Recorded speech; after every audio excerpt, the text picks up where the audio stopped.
On today's video, we have my top 10 releases for the month of October. But first up, we've got 2 quiz questions for you.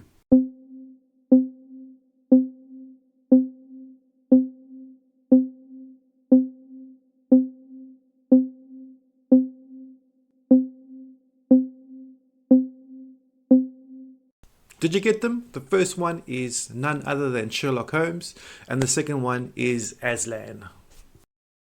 So I think without further ado, let's jump into the list.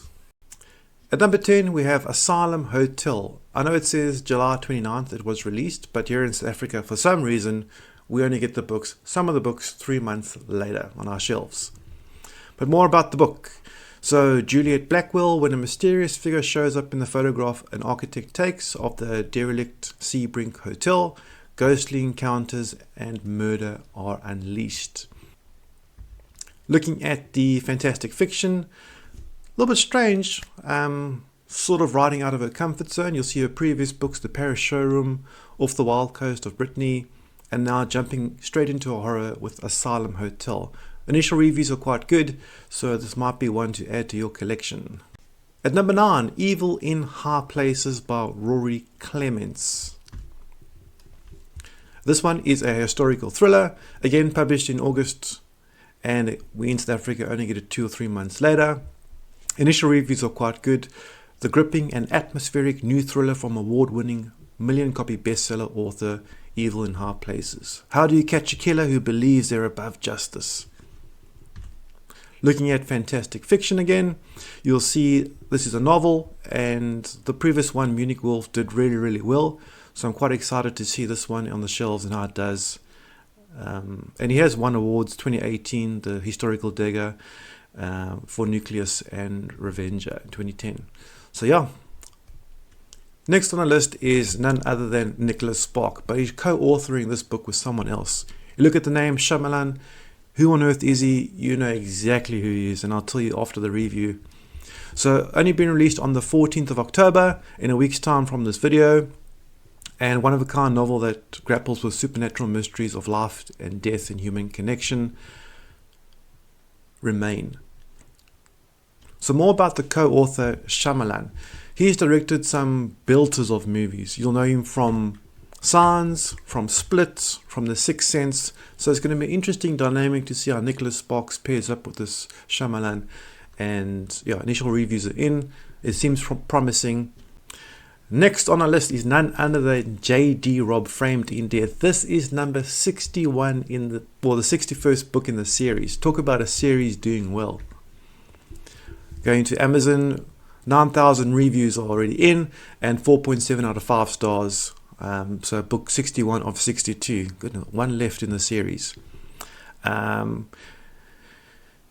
Moving on to fantastic fiction, you'll just see a whole list, and it's an in-depth series, obviously.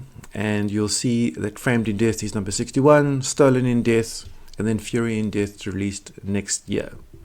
Next on the list, Thief of Night by Holly Black. This is book 2 in the series. The first one I'll tell you about later on. But yeah, more about the book. Thief of Night, Holly Black, the Charlatan Duology, book 2, recently published, recently going on our shelves. Night is made of shadows, and shadows have teeth. At number 5, we have The Lucky Winners by K.L. Slater. I think her first name is Kim Slater. And going to Amazon again, this is a crime mystery. You've won the house of your dreams. It's about to become a nightmare. Early reviews are in, 4.3 out of 5 stars. And yeah, excellent grippy storyline. And looking at her other titles in fantastic fiction, you'll see a whole host of books, and she is churning them out. So we have, where is it, 2025, The Lucky Winners. The Husband Next Door is up next, but just going to the other books, she's done really well in the past, so this might be a good mystery thriller to add to your collection. At number 4, Robert Galbraith, The Hallmarked Man. If you don't know who Robert Galbraith is, I'm about to blow your world. It's actually J.K. Rowling, the author of the Harry Potter series. So this is book 8 of 8 in the series, The Hallmarked Man. And what else can we see about this book? A dismembered corpse is discovered in the vault of a silver shop. The police initially believe it to be that of a convicted armed robber, but not everyone agrees with that theory.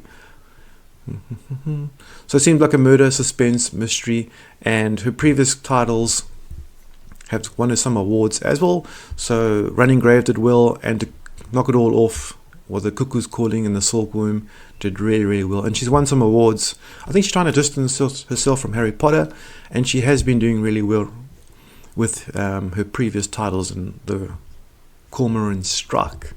Moving into our top 3, we have The Predicament by William Boyd, being released quite soon towards the end of the month.